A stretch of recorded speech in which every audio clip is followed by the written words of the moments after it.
মারধরের শিকার হয়েছেন এনসিপির মুখ্য সংগঠক নাসির উদ্দিন পাটোয়ারি। শহরের পুরাতন কালেক্টরেট মসজিদ থেকে নামাজ শেষে বের হলেই তার উপর হামলা চালানো হয়। হামলার ঘটনায় আহত হয়েছেন অর্ধ শতাধিক শিক্ষার্থী। এর মধ্যে এনসিপির মুখ্য সমন্বয়ক নাসির উদ্দিন পাটোয়ারি। অবস্থা আশঙ্কাজনক।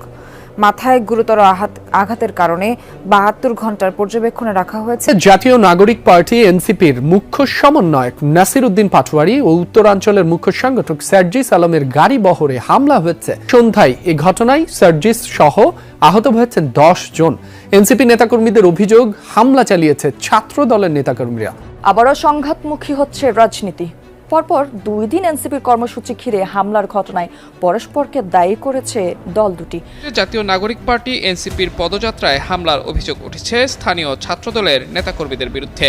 এ ঘটনায় এনসিপির মুখ্য সংগঠক নাসির উদ্দিন পাটোয়ারি এবং উত্তরাঞ্চলের মুখ্য সংগঠক সার্জিস আলম আহত হয়েছেন। এ সময় গণমাধ্যম কর্মীদের কয়েকটি গাড়িও ভাঙচুর করা হয়। এবারের জুলাই পদযাত্রায় যেন কোনোভাবেই স্বস্তি পাচ্ছে না জাতীয় নাগরিক পার্টি এনসিপি। দলটির কর্মসূচি ও শীর্ষ নেতাদের ওপর একের পর এক হামলার ঘটনা ঘটছে। খালেদা জিয়ার গাড়ি বহরে যেভাবে আওয়ামী লীগের সন্ত্রাসীরা হামলা করেছিল, ঠিক সেভাবেই এনসিপির ওপর হামলা করছে বিএনপি ও অঙ্গ সংগঠনের নেতাকর্মীরা। দর্শক, একদিকে এনসিপি নেতাকর্মীরা যে বলতেছে দেশের মানুষ এনসিপি নেতাকর্মীদেরকে যে পরিমাণ ভালোবাসতেছে সেটাই কিন্তু সহ্য হচ্ছে না বিএনপি এবং বিএনপি নেতাকর্মীদের এবং ছাত্র দলের নেতাকর্মীদের কিছুতেই সহ্য হচ্ছে না। তার কারণেই কিন্তু বারবার এনসিপি নেতাকর্মীদের উপরে অন্যায় এবং অত্যাচার হতেছে এবং হামলার শিকার হচ্ছে। এবং অন্যদিকে ছাত্র দলের নেতাকর্মীরা বলতেছে সমাবেশে এসে উস্কানি রকম কথা বলার কারণে তারা বারবার হামলা শিকার হচ্ছে। এবং এই বিষয় নিয়ে সারা বাংলাদেশে আলোচনা এবং সমালোচনার ঝড় উঠে গেছে।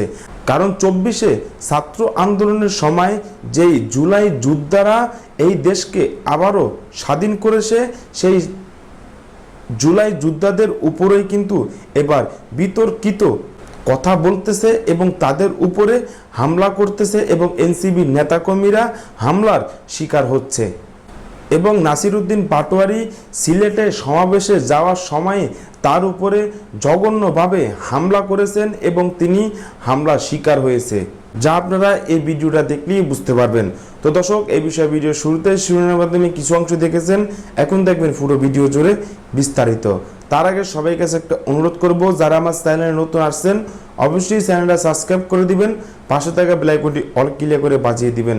তো দর্শক, চলেন আমরা দেখে আসি এই যে জুলাই যোদ্ধা এনসিপি নেতা নাসির উদ্দিন পাটোয়ারির উপরে যে হামলা হয়েছে সেটা আমরা দেখব। কিন্তু চলেন তার আগে একটু দেখে আসি নাসির উদ্দিন পাটোয়ারির উপরে যে হামলা হয়েছে সেই বিষয় নিয়ে এই দেশের সাধারণ জনগণ কি বলতেছে এবং কি মতামত করতেছে সেটা আমরা দেখে পরবর্তী ওই বিষয়টি দেখব।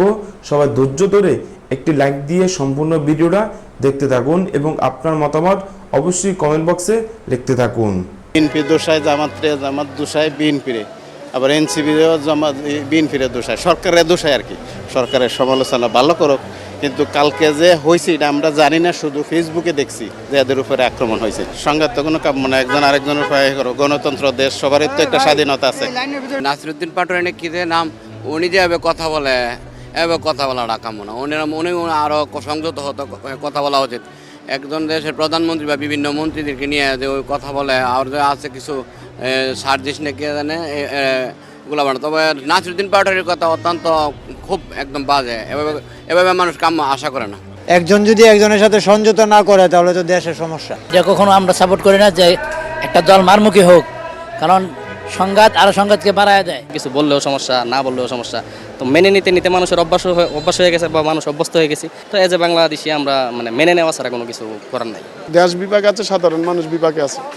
এখন এই আচরণ আমাদের গ্রহণযোগ্য না। আমরা ভালো কিছু চাই, যে ভালো কিছু হোক। এরা যেভাবে চালাইতেছে, যার যার আমলে যেভাবে চলতেছে এইভাবে চলতে আছে। যারাই আছে ভালো করুক আমাদের জন্য, আমরা ভালো চাই। যে দল যাইতেছে সেই দলকে আমরা জনগণ ভালোবাসতেছি।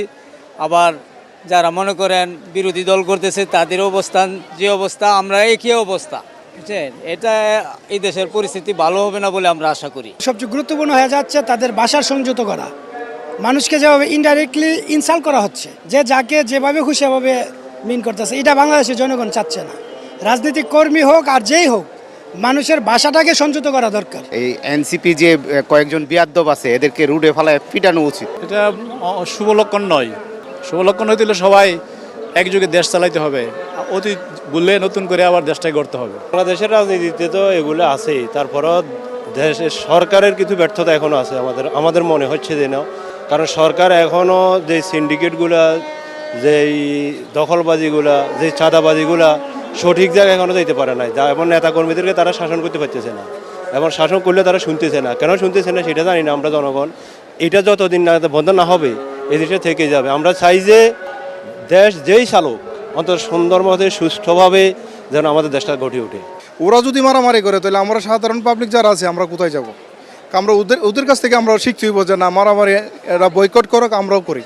আমরা এগুলো চাই না, আমরা চাই সবাই একসাথে মিলে মিশে থাকি, কীভাবে সুন্দরভাবে দেশ গড়াবে এই চেষ্টা করি। ধৈর্যশীল হতে হবে, অর্থাৎ সবাই সবার জায়গা থেকে কথাগুলা সঠিকভাবে বলতে হবে, মার্জিত ভাষায়। এভাবে উগ্রতার সহিত কথা বললে একে অপরের কাদা চোরাচুরি, এতে আমাদের সম্প্রীতি নষ্ট হবে। পরস্পর বিরোধিতা করবে, বোঝাপড়া ভালো থাকলে হয়তো সংঘাত হবে না, যুক্তিতর্ক থাকবে। এই যা আমি আপনার সাথে যে ব্যবহার করব, আপনার সাথে আরেকজন সেই ব্যবহারই করবো। আমরা আমাদের মধ্যে সহনশীলতার অভাব, এই জন্য এই অবস্থা হয়েছে, এবং ভবিষ্যতে এই অবস্থা চলতে থাকলে আরও খারাপ হবে দেশের অবস্থা। গণতান্ত্রিকভাবে সবাই রাজনীতি করবে, সবার রাজনীতির অধিকার প্রতিষ্ঠিত হবে। ভদ্রভাবে রাজনীতি করা উচিত। বিভিন্ন সিনিয়র নেতৃবৃন্দদেরকে নিয়ে সেরা যে অশ্লীল যে আচরণগুলা এটি মুঠো ঠিক না। আমরা সাধারণ পাবলিক যারা ভালো চলতে চাই, খাইতে চাই, যে এমন কোনো কিছুতে দেখি না, দেশের প্রতি ভালো দেখি না। আমি মানুষ পরিমাণ কথা কই দেব, ঠিক আছে? ওদের কথাবার্তা তো ঠিক নেই, ওদের কথার কারণে ওরা মার খায়, ওরা মার খাওয়ার যোগ্য। এনসিপির নেতারা মার খাওয়ার যোগ্য, মার খাওয়ার কাজ করে দেখে ওরা মার খায়। একটা মানুষের ইজ্জত দিয়ে সম্মান দিয়ে কথা বলতে হইব। অর্থাৎ এই সম্মান দিতে জানে না, ওদের বাপ মারা ওরা সম্মান দিতে জানে না, যার কারণে ওদের রাস্তাঘাটে ওরা মার খায় এনসিপির নেতারা। এনসিপিকে হামলা করার মতন মন মানসিকতা বিএনপি রাখে না, কারণ এটা একটা টোকাই দল। এদের জন্ম কোথার থেকে এটা আপনাকে মনে করতে হবে। আমরা এটা টোকাই হিসেবে চিনি এবং গালিবাজের দল, কারণ এই নতুন একটা সম্ভাবনাময় দলকে বাংলাদেশের মানুষ যেভাবে চিন্তা করেছিল, কিন্তু সেই জায়গাটাতে তারা নেই। তাদেরকে ওই একটা কথা আছে না, one time use to time dustbin, তো ওরা এখন ওয়ান টাইম ইউজ হচ্ছে। 11 দলীয় জোটের সাথে থেকে ওরা এখন সরকার দলীয় একটা রাজনৈতিক দল, যে দলটি বারবার ক্ষমতা এসেছে, তাদেরকে যে ভাষা ওরা কটাক্ষ করছে, গালিগালাজ করছে, এটা আমরা ওদের কাছ থেকে আশা করি নাই।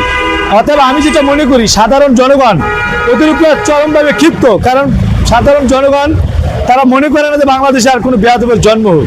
অতএব ওরা বেয়াদব এমনভাবে একটা পর্যায়ে নিয়ে যাচ্ছে যে আগামী তরুণ প্রজন্মকে ওরা বেয়াদবের একটি লাইসেন্স দিচ্ছে।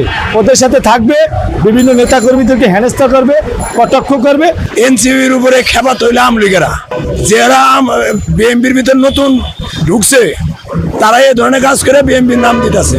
এটা হইলো মূল কথা। এগুলা যা করতেছে আমলিগেরাই করতেছে, কিন্তু বিএনপির উপরে দোষ চালাইতেছে। বিগত দিনেও একই পরিবেশই করে আছে, 2001 সালে একই অবস্থা করছে। ওই বিএনপি করে, বিএনপির স্লোগান দিবে, যা আক্রমণ করবে, এগুলো মনে হয় নাম পড়বে বিএনপির করতেছে আমলিগেরা। এই স্বৈরাচারী আমলিগেরা তো মনে হয় যে শেখ হাসিনা বলাইছে, কিন্তু শেখ হাসিনা যে অপরাধী যে জঙ্গলি যে গোষ্ঠীরা, এই গোষ্ঠীর সন্ত্রাসী গোষ্ঠী তো মনে হয় বাংলাদেশ ত্যাগ করে নাই। সবাই বিএনপির ভিতরে ঢুকে রাখছে, নতুন নতুন এনসিপির ভিতরে ঢুকছে, জামাতের ভিতরে ঢুকছে। তো জামাতে মনে হয় এত ভোট পাই কেমনে? জামাত তো বিএনপির সাথে ছিল। আমার দেশের ভিতরে আমি বিএনপি জামাত বলতে কোনো লোকই ছিল না। এখন এই যে জামাতের লোকের অভাব নাই। দর্শক, এই বাংলাদেশে চাঁদাবাজি, লুটপাট, সন্ত্রাসী, দখলদারি এই দেশের কোনো শেষ নাই। কারণ এই দেশ শেখ হাসিনার হাতে যখন ছিল, তখনই কিন্তু চাঁদাবাজি, লুটপাট, সন্ত্রাসী, দখলদারি, সাধারণ মানুষের উপরে যে অন্যায় অত্যাচার হতো, সেটা দেখেই কিন্তু এই দেশের ছাত্র জনতা সহ্য করতে না পেরে রাজপথে নেমেছে। এবং 24-এ ছাত্র আন্দোলনের সময় এই ছাত্র জনতা, শত শত ছাত্র জনতা আহত এবং নিহত হয়েছে। এবং এই দেশকে 24-এ যেভাবে আবারও স্বাধীন করেছেন, এবং সেই জুলাই যোদ্ধাদেরকে উপরেই কিন্তু এবং এনসিপি নেতাকর্মীদের উপরেই কিন্তু হামলা করতেছে এবং ক্ষমতাশালী দল। এবং শুধুমাত্র তাই নয়, একবার নয়, বারবার এনসিপি নেতাকর্মীদের উপরে হামলা করতেছেন, ছাত্র জনতার উপরে হামলা করতেছেন। ক্ষমতাশালী দল ছাত্র দলের নেতাকর্মীরা বারবার এই এনসিপি নেতাকর্মীদের উপরে অনেক ধরনের অন্যায়, অত্যাচার এবং হামলা করতেছে। এবং 24শে যেই জুলাই যোদ্ধারাই কিন্তু এই দেশকে আবারও স্বাধীন করেছেন, তাদের উপরেই কিন্তু এরকম ধরনের হামলা করতেছেন বিএনপির নেতাকর্মীরা। কারণ এনসিবির নেতাকর্মীদের উপরে এই দেশের মানুষের যে ভালোবাসা রয়েছে সেটা তারা কিছুতেই সহ্য করতে পারতেছে না, এবং সহ্য করতে না পেরে তারা বারবার তাদের উপরে এরকম হামলা করতেছে। দর্শক, তাহলে এই বাংলাদেশকে কেন তারা স্বাধীন করেছেন এবং এই দেশ থেকে স্বৈরাচার দূর করেছে, এবং এনসিবির নেতাকর্মীদের দাবি এক স্বৈরাচার দূর করেছে এবং দ্বিতীয় স্বৈরাচার বাংলাদেশে এসে ক্ষমতার চেয়ারে বসেছেন এবং এই দেশের সম্পদ লুটে পুটে খাইতেছেন। এবং সেটা নিয়ে যখন কথা বলা হয় তখনই কিন্তু তাদের উপরে অনেক ধরনের ষড়যন্ত্র এবং মাস্টার প্ল্যানিং করে তাদের উপরে হামলা করা হয়। এবং নাসির উদ্দিন পাটোয়ারির উপরে যে হামলাটি হয়েছে সেটা কিন্তু সিলেটে যখন তিনি সমাবেশে গিয়েছিল তখনই কিন্তু তার উপরে বিতর্কিত হামলা করা হয়েছে, এবং সেই হামলায় তিনি অনেকটাই আহত হয়েছেন। এবং শুধুমাত্র তিনিই নয়, এনসিবির অনেক ধরনের সহকর্মীরাও আহত হয়েছে। কারণ এনসিবির যে গণতন্ত্র তারা কিছুতেই তারা এটা মেনে নিতে পারতেছে না, এবং এই দেশের মানুষের যে ভালোবাসা রয়েছে সেটা তারা কিছুতেই মেনে নিতে পারতেছে না। সেটা সহ্য করতে না পেরে বারবার এনসিবি নেতাকর্মীদের উপরে হামলা চালাচ্ছে। তো দর্শক, আজকে পর্যন্ত রইল। পরবর্তী ভিডিও নিয়ে আবার আসবো আপনাদের সামনে। সবাই ভালো থাকবেন, সুস্থ থাকবেন। সবাইকে আল্লাহ হাফিজ।